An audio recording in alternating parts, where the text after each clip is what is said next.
So here's the fact. The fear of the Lord is the beginning of knowledge. Fear is associated with something that's scary. You don't want to get close to.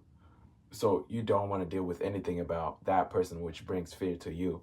But when we say the fear of the Lord, insinuating the fear of God, whom we should fear with, we should revere, we should fear him very much, is the beginning of knowledge. We don't speak of the fear that terrifies a person, but instead we speak of a fear that brings forth respect and fruit.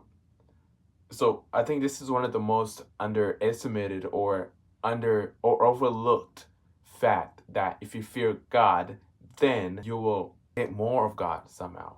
I believe that in Genesis, God tests Abraham and Abraham passes the test.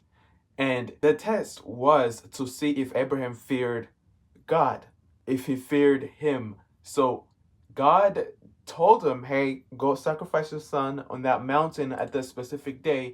And Abraham literally woke up the next morning, straight up, and went to sacrifice him, Isaac, which it was the test, and he obeyed and he did what God wanted him to do.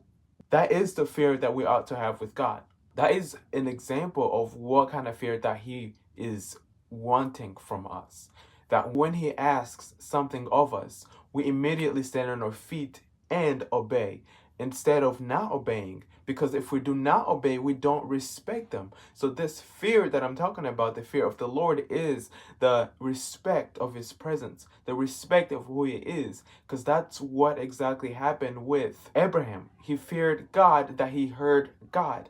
God told him an instruction, and then he obeyed that instruction because he deeply respected and feared God. Therefore, he did what he did. Now, here's what was the result of that fear of God. Now, because Abraham feared God, God considered Abraham a friend. And what do you do with a friend? A friend is somebody who you trust, who you're going to go to for advice, who you're going to listen to, who you're going to spend your time with and just have fun with. So there's this song that goes like, I am a friend of God.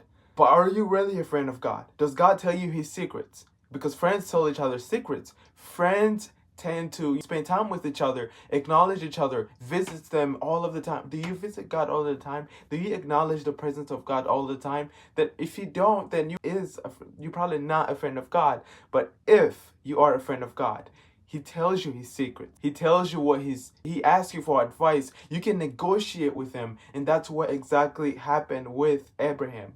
Because God was told Abraham a secret, which was, I am going to destroy Sodom and Gomorrah. I believe so. He did that. And Abraham was able to negotiate God down to the 10th person. Abraham was like, what if there's 50 righteous people in this city? Are you still going to destroy it? God was like, that's a good idea. If there is, I'm not going to destroy it. And Abraham changed his mind. I was like, there probably isn't 50 people. He went to 40. There isn't still. So God was listening to the advice of Abraham. He told him secrets. What if you were to establish the fear of the Lord?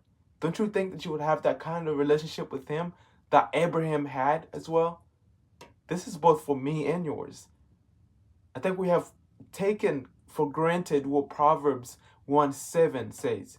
The fear of the Lord is the beginning of knowledge. And in Exodus chapter 20, verse 20, it talks about when God came down to see if his people feared him, to test if the people feared him, but they failed. So this is a new year, and this is a new message. Fear the Lord. This should be your vision, or my vision, for the rest of the whole entire year. Fear the Lord.